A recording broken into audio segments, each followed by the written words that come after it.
Y bueno, vamos a continuar entonces las ponencias. Ahorita vamos a escuchar a José María Becerril. José María, agradecemos mucho que estés aquí. Él nos acompaña, ahorita está en Francia y es originario de Toluca. Es licenciado en Ciencia Política y Administración Pública por el Colegio de México y es maestro en Antropología Social por la Escuela de Estudios Superiores en Ciencias Sociales allá en Francia. Además, se especializa en análisis empírico del gobierno forense. Y José María está muy interesado últimamente por las cuestiones éticas y políticas relacionadas a la divulgación de la escritura etnográfica.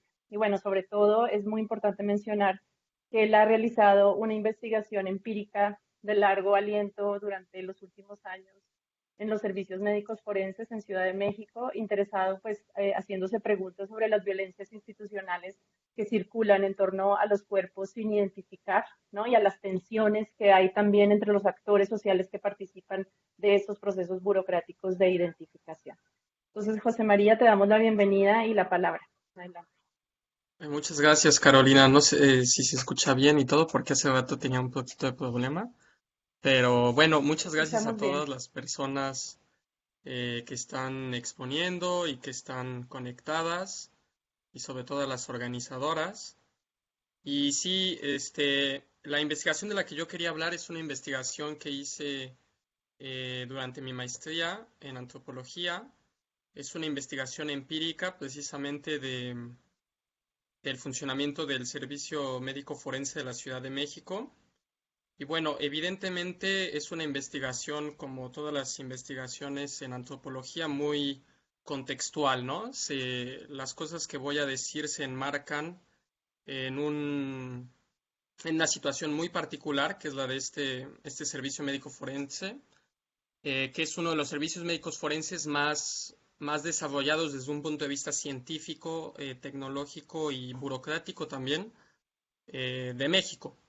Y por eso mismo, a mí lo que me interesaba es, dado que muchas de las investigaciones que se han llevado a cabo en el GIAS, por ejemplo, tratan sobre la manera como la violencia borra las identidades en los cuerpos y sobre la manera como los familiares de desaparecidos se han organizado para aprender ciencias forenses que son necesarias para reidentificar a estos cuerpos vulnerados. A mí lo que me interesaba es preguntarme qué es lo que pasa al interior de la práctica experta de las ciencias forenses, ¿no? Y partía yo desde una perspectiva antropológica de los estudios de los científicos, en la que se nos dice, como bien venimos diciendo, que, por ejemplo, el ADN sí es un instrumento científico, pero no se puede aplicar si no se aplica en un contexto social e institucional particular. En ese sentido, las actividades expertas de los expertos forenses pueden ser también estudiadas por los expertos de otras disciplinas sociológicas o antropológicas, sobre todo tomando en cuenta que en los últimos años, frente a las críticas de organismos internacionales y a la movilización de familiares de desaparecidos, el gobierno mexicano se ha sobre todo centrado en comprender el problema de la desaparición desde una perspectiva forense que es al mismo tiempo humanitaria, en el sentido que busca administrar el sufrimiento de las víctimas de la desaparición forzada, los familiares de las personas desaparecidas, y un paradigma también mortuario, en el sentido que tiene que ver precisamente con los muertos. En ese sentido, me parece que voy a intentar compartir mi presentación antes que nada. Me parece que, no sé si se ve bien, ¿sí? Sí, Eh, ya la vemos. en ese sentido, me parece precisamente que dado que el Estado se ha focalizado sobre la identificación forense para responder a los problemas de la desaparición de personas, es muy importante ver cómo esta identificación forense se realiza de manera cotidiana. Por eso mismo, el- estuve en el INCIFO, que es la morgue de la Ciudad de México, durante varios meses, que fueron los meses que fueron posibles de hacer viniendo del extranjero y estando por allá. También tiene que tomarse en cuenta desde un punto de vista metodológico que no es muy fácil obtener acceso a ese tipo de espacios y afortunadamente en el INCIFO hay una política de promoción de la investigación y de promoción también de la divulgación científica. En ese sentido, la morgue yo la había pensado sobre todo como un espacio donde se buscan solucionar incertidumbres. ¿Qué quiero decir? Significa que en el momento de violencia en el cual estamos actualmente, muchas de las maneras como los familiares de desaparecidos saben algo sobre su desaparecido es a través de rumores que surgen muchas veces del mismo estado, y por lo mismo hay siempre un sentimiento encontrado. Por un lado, no se pierde la esperanza de encontrar al desaparecido vivo, y por el otro lado, las imágenes de cadáveres, las imágenes de masacres, obligan también a la persona a pensar en las peores situaciones y a realizar su búsqueda en las morgues, donde espera una respuesta certera a qué es lo que ha pasado. Así, por ejemplo, uno de los desaparecidos eh, que, en- que estaba siendo buscado en el INCIFO era un joven que había desaparecido después de una balacera en un bar de la delegación Álvaro Obregón, y algunos días después su padre en la televisión vio que un sicario había sido abatido durante un arreglo de cuentas ligado al cártel de la Unión Tepito. Pero él, por ejemplo, nunca había visto el cuerpo y además había hablado con un amigo que estaba en el bar y que le decía que no había sido abatido, que lo habían levantado. Entonces, en ese sentido, el padre decía, tu madre dice que debe seguir vivo y yo también quiero creerlo, pero sabiendo cómo operan los delincuentes, más bien estoy ya buscando sus huesos. ¿Qué significa cómo operan José los María, delincuentes? Sí. José María, una disculpa. Es que no se ve bien la presentación. Hay un Ah, perdón, le cuadrado estoy gris. tapando. Ahora sí, ahora ya se ve. Gracias. Entonces, precisamente lo que a mí me interesaba era cómo se construye esta certidumbre. Esta certidumbre, por un lado, pasa por un proceso de modernización tecnológico, un proceso de modernización tecnológico que desde los últimos años se ha dado en México a causa de la intervención sobre todo de instancias internacionales como la Cruz Roja, la ONU, los equipos argentinos de antropología forense, peruano, en el cual, por ejemplo, en 2014, a tan solo unos días de la desaparición forzada de los 43 estudiantes de Ayotzinapa, la PGR firma un convenio de colaboración con la Cruz Roja para obtener esta base de datos que estamos viendo aquí, que es la base de datos antemortem, postmortem. En esa base de datos, idealmente lo que ocurre es que, por un lado, tenemos los datos de los cadáveres desconocidos que las fiscalías y los servicios médicos forenses recuperan en la ciudad, en el espacio público, en muchos lugares.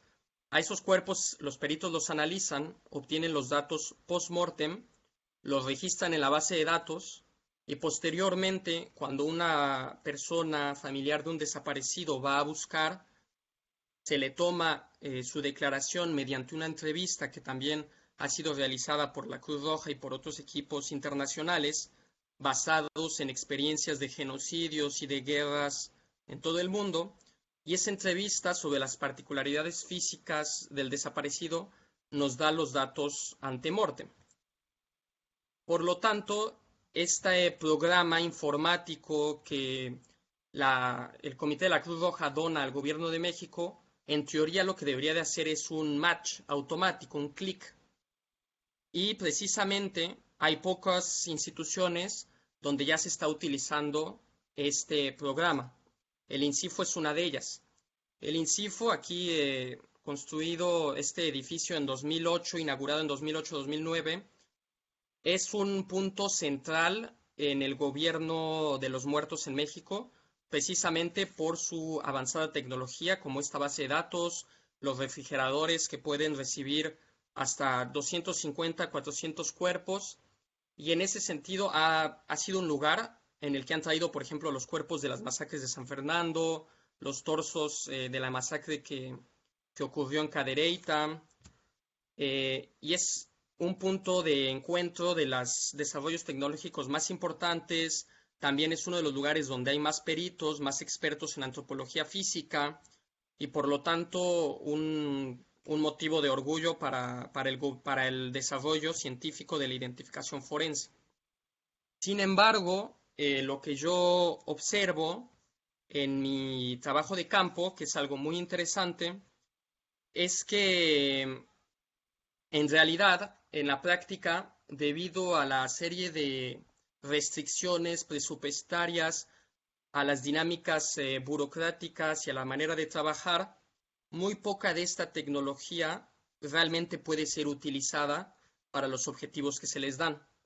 Aquí, por ejemplo, estamos viendo una foto que tomé del área de archivo del departamento y lo que nosotros vemos es que, dado que en la Ciudad de México, a diferencia de otros estados de la República, es mucho más común que los cuerpos, por ejemplo, los encuentren los policías. No hay prácticas de inhumación tan fuertes como en otros estados, etcétera. Realmente hay una cantidad importante de cuerpos que están llegando todos los días al instituto y que a cada cuerpo le corresponde un archivo. Estos archivos se van acumulando poco a poco, son los datos entonces post-mortem, y por el otro lado, las entrevistas que se realizan a los familiares que van al instituto son también muchas, porque hay muchos familiares que vienen a buscar del Estado de México, del área conurbada, de la Ciudad de México, y se van acumulando.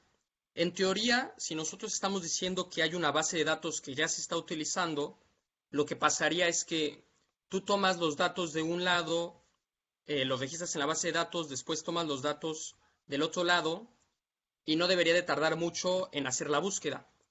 Sin embargo, en la práctica lo que ocurre es un proceso mucho más, únicamente manual. ¿Por qué es un proceso manual? Porque realmente la base de datos, por ejemplo, por restricciones en los puestos de trabajo, restricciones presupuestarias, mientras yo realizaba mi investigación, solo había una persona encargada de transcribir estos datos hacia la base de datos de la Cruz Roja. Y esta persona se le había encargado no transcribir los datos de los cuerpos más recientes o de las búsquedas más recientes, sino liberar el espacio de los archivos que se habían ya acumulado. Entonces esta persona comenzaba en 1997 copiando uno por uno para poder después eliminar los archivos. De la misma manera, como lo más importante era vaciar los archivos, se utilizaban se registraban antes que nada los datos de cadáveres ya identificados. Entonces, ¿qué significa? Que tenemos una base de datos que sirve para identificar cadáveres, pero solamente le estamos llenando con los datos de los cadáveres que ya están identificados, porque eso tiene más sentido para las dinámicas burocráticas locales de la institución. En antropología de la burocracia muchas veces hablamos de una tecnología fallida, una tecnología rota. Estas tecnologías rotas frecuentemente son el resultado de recomendaciones internacionales que se hacen muchas veces a los gobiernos de países considerados más subdesarrollados, países del sur, en los cuales se les exige que para volver más eficiente su manera de trabajar, necesitan incorporar tecnologías que permitan de digitalizar todos los documentos. Aquí lo que vemos es que estas tecnologías no están adecuadas al contexto local y lo que ocurre es que no logran concatenarse con los procesos de búsqueda. Y en este servicio médico forense habían varias tecnologías rotas que podrían funcionar muy bien si se utilizaran de otra manera. Por ejemplo, en el equipo de dactiloscopía existe el sistema conocido como AFIS, que son las siglas en inglés de un sistema digital de identificación de huella dactilar automático. Se llama sistema AFIS, ahí le decían sistema CHAFIS, ya se imaginarán por qué es el sistema CHAFIS.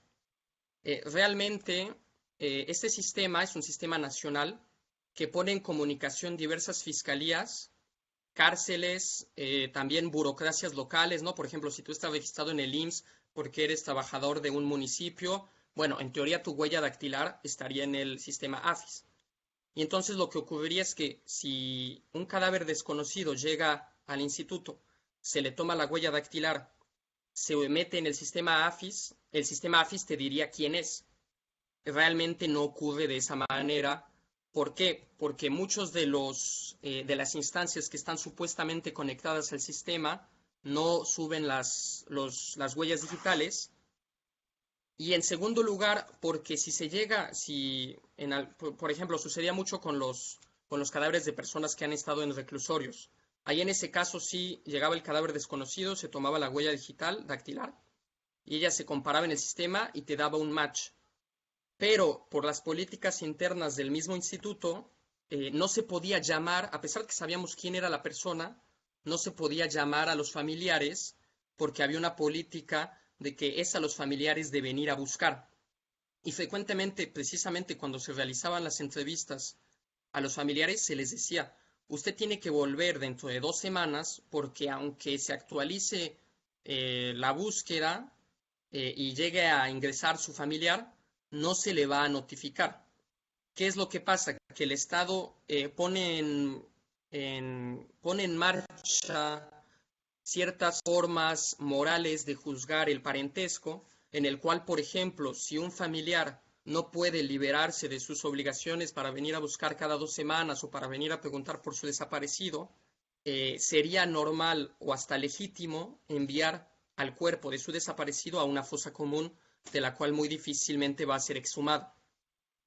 Otro sistema, por ejemplo, otro ejemplo de este caso es, por ejemplo, un sistema que hay en comunicación con el Instituto Nacional Electoral, el INE, en el cual se utilizan las huellas dactilares que tiene el registro de elector y se les compara con las huellas de los cadáveres que van ingresando al INCIFO. Aquí sí se llama a los familiares, pero muchas veces se les llama muchos años después de que el cadáver ya fue enviado a la fosa común del Panteón Dolores y es muy costoso sacar a los cadáveres de esas fosas comunes.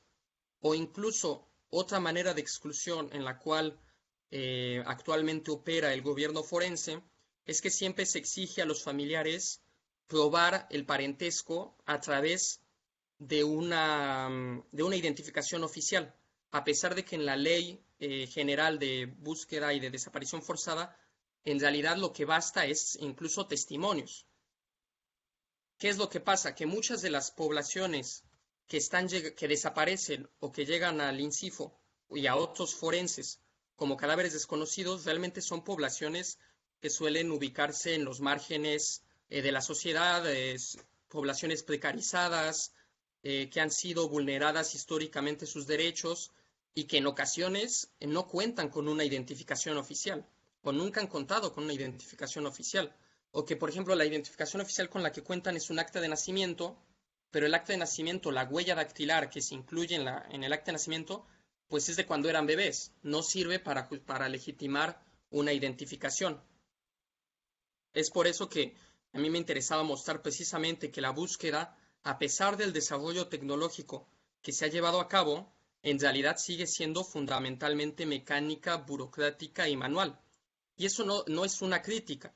Lo que es una crítica es al paradigma científico que asume que con comprar las licencias de software o con realizar pruebas genéticas se van a identificar automáticamente a los cuerpos y se van a localizar automáticamente a las personas desaparecidas.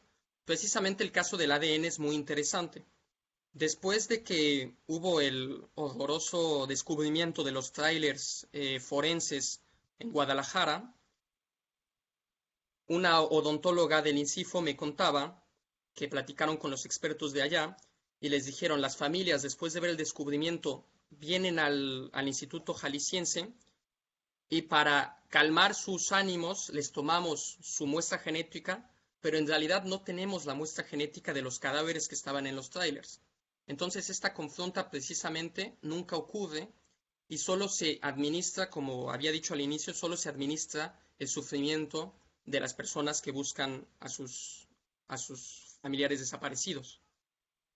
En segundo lugar, después de haber hablado de estas tecnologías rotas que no logran realmente cumplir las expectativas o los sueños de modernidad que se les dan, me gustaría hablar también de la trayectoria que siguen los cuerpos antes de llegar al INCIFO en este caso, para mostrar precisamente que no es siempre la violencia física, mecánica, que se ejerce contra un cuerpo aquella que le borra de su identidad, sino que hay procesos de abandono social y de violencia burocrática que terminan institucionalizando diferencias sociales más allá de la muerte incluso.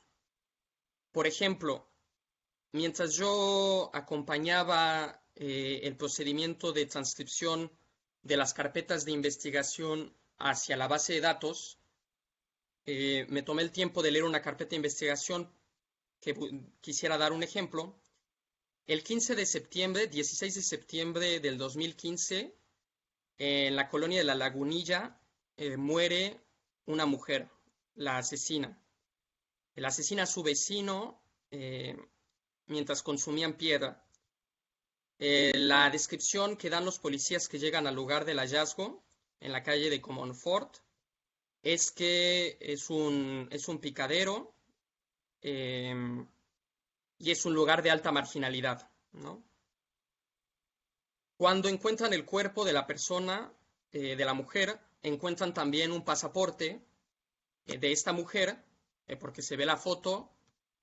Es una persona de origen, de nacionalidad brasileña, cuyo nombre, bueno, voy a dar un nombre falso, pero cuyo nombre en el pasaporte era Catarina, con sus apellidos.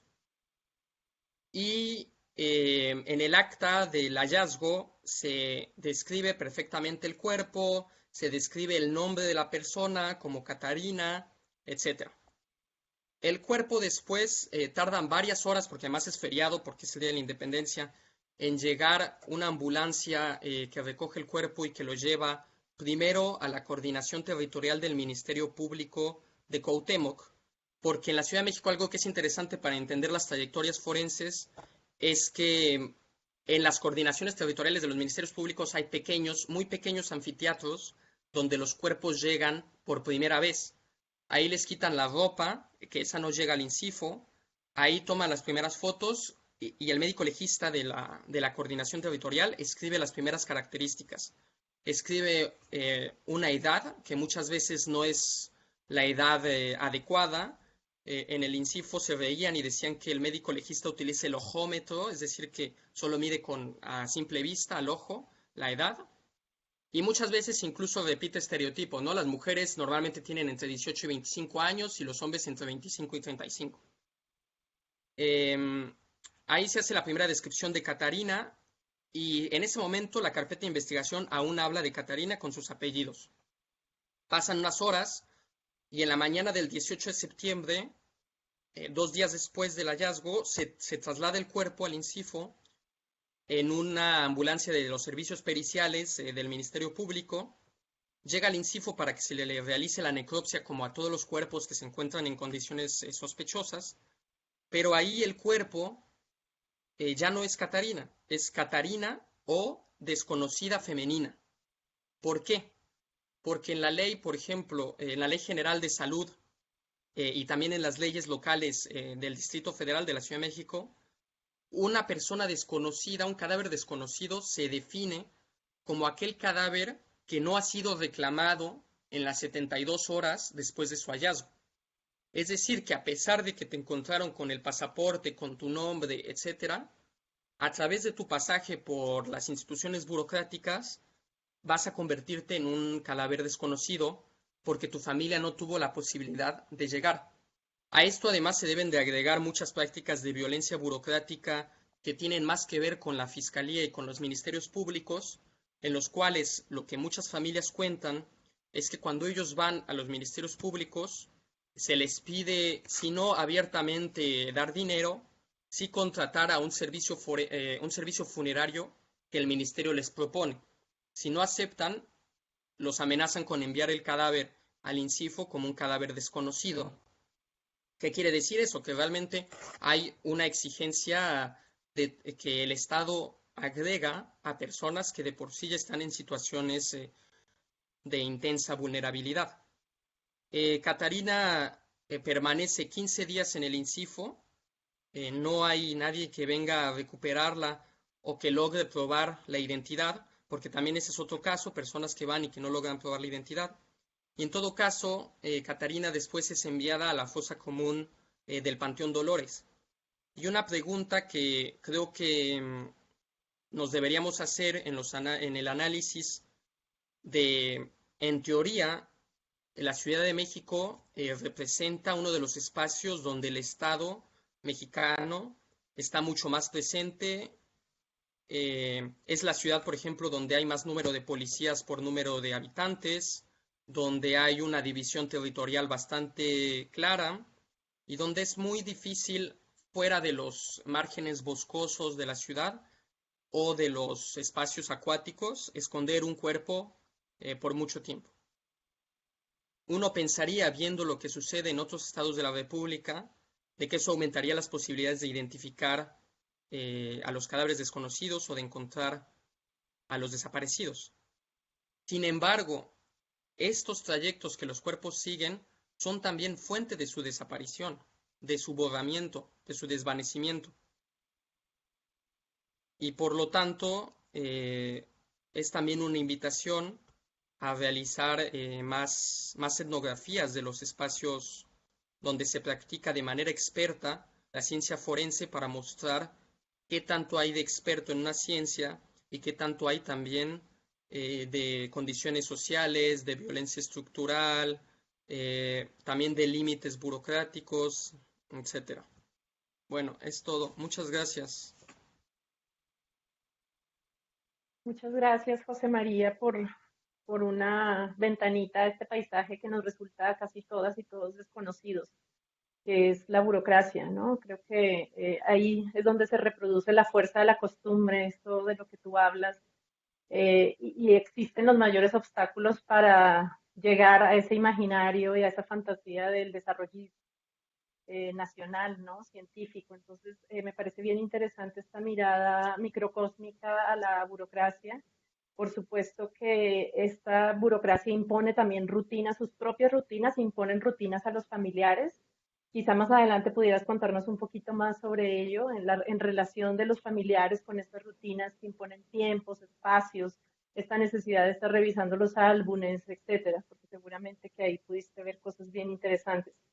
Muchas gracias, Patricia. Y bueno, finalmente escuchamos a José María. Les Sí, pedimos, por muchas favor, que quienes no gracias. vayan a hablar apaguen sus micrófonos. Escuchamos una interferencia. Muchas gracias. Justo por eso, cuando me presenté, cuando mandé mi semblanza, hablé que me interesaba la restitución ética de nuestras investigaciones y sobre todo en contextos antes de las ciencias antropológicas y forenses del lado del Estado y aquellos que adoptan una perspectiva más independiente. Y lamentablemente, a causa de esta oposición, ¿no? que existe, yo creo, por la politización también del problema de la desaparición forzada, muchas veces los análisis o los comentarios pueden parecer como críticas dirigidas a los expertos, a las expertas. Eh, Lamentablemente no es así, pero lamentablemente es difícil construir un relato analítico que no parezca una crítica, porque es complicado, porque creo que muchos de los expertos trabajan en condiciones complicadas, en condiciones de falta de recursos, falta de tiempo, falta de personal también.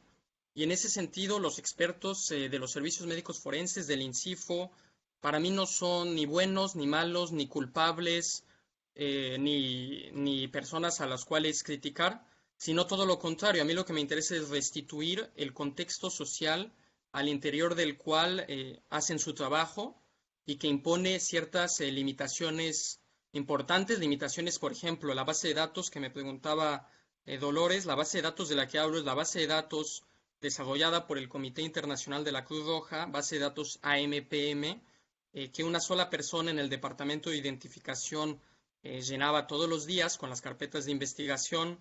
Esta persona ya no trabaja ahí incluso, y en el cual lamentablemente las promesas de la tecnología no las promesas de los trabajadores ni las promesas de los gobiernos, las promesas de la tecnología en sí mismo, es automatizar la búsqueda, y es algo que no se ha logrado dadas limitaciones que tienen que ver con la institución y con el servicio, no con los trabajadores ni con sus capacidades de trabajo. Respecto a la metodología, yo había dicho a un inicio que es muy difícil conseguir acceso a estos espacios. Lamentablemente tiene que ver por limitaciones muchas veces también epistemológicas, en los cuales los médicos legistas creen que no hay ninguna otra disciplina que puede observarlos o que puede analizarlos. Y entonces los proyectos que se aceptan, por ejemplo, en los departamentos de enseñanza de estas instituciones, muchas veces son de criminólogos, de médicos legistas y muy pocas veces de antropólogos sociales, de sociólogos. Y los sociólogos o historiadores que tienen acceso a esos espacios son personas que ya habían trabajado de antemano en esos espacios, lo cual también tiene que ver con el diminuto tamaño del campo profesional forense, en el cual no hay suficientes personas y hay mucha gente que se conoce entre sí, y entrar de fuera es muy complicado. Esas limitaciones, esas dificultades de acceso tienen que ver con el tiempo que uno puede pasar realizando su trabajo de campo, y de un punto de vista más preciso, el trabajo de campo que a mí me interesa describe las prácticas de los actores. Y para describir las prácticas, normalmente es mucho más deseable realizar una observación participante que entrevistas propiamente, porque las personas cuando son entrevistadas tienden a presentar una visión depurada de sus prácticas y tienden a presentarlas de manera diferente que como ocurren. Entonces yo sobre todo me basé en una observación participante, en la cual yo participaba en todo lo que hacía, desde ayudar a los asistentes con los cuerpos hasta registrar la información. Lamentablemente eso también puede generar un sentimiento de traición, porque yo aprecio profundamente a la gente que trabaja en cualquier servicio médico forense. Es un trabajo muy complicado, pero es difícil estar ahí y después lograr describirlo de una manera que dé gusto a todo el mundo. Y por eso también es realmente una invitación a otros expertos en antropología social a que se interesen por realizar esas investigaciones. Muchas gracias. Y muchas gracias, José María. Por supuesto que necesitaríamos mucho más tiempo para profundizar en estos diálogos interdisciplinarios. Me parece bien importante este llamado también como ampliar el margen de lo forense, ampliar el número de disciplinas que pueden hacer parte de este diálogo. Y también quisiera retomar, solo para terminar, este mensaje que nos hace llegar José. José es un familiar comprometido ahorita con el tema del mecanismo extraordinario de identificación forense, que esperamos resuelva gran parte de el problema acumulado de cuerpos sin identificar en México, ¿no? Que sabemos que es un desafío enorme. Y pues decirle a José que también, digamos, una de las apuestas más importantes en este camino tendría que ser reconocer a las y los familiares como expertos, ¿no? Ya nos contaba Patricia que justamente quienes hacen los análisis de contexto ahí en esta organización pues son los familiares, porque son los que tienen todo el conocimiento local sobre las dinámicas criminales, sobre el contexto sociohistórico en donde ocurren las masacres, las desapariciones. Entonces, pues también sería importante que el mecanismo de identificación forense tenga en cuenta esta experticia y tenga en cuenta también la necesidad de ampliar el diálogo de lo forense más allá de las ciencias llamadas duras. Sabemos que va a haber representantes del ámbito psicosocial, no sabemos si va a haber, por ejemplo, un área de análisis de contexto donde también participen otros profesionales de las ciencias sociales, esperamos que así sea. Y pues desde este seminario contribuir a esas discusiones, pondremos al alcance de todas y todos una relatoría de estos encuentros. Tendremos otro también en el mes de octubre. Ahorita le voy a pasar la palabra a Isabel, que es la coordinadora de este evento, para que les invite a esta próxima sesión. Y bueno, simplemente terminar con un agradecimiento a todas y a todos, especialmente a los tres ponentes y a los participantes que nutrieron también con sus comentarios y preguntas este encuentro. Muchas gracias. Isa. Sí, hola.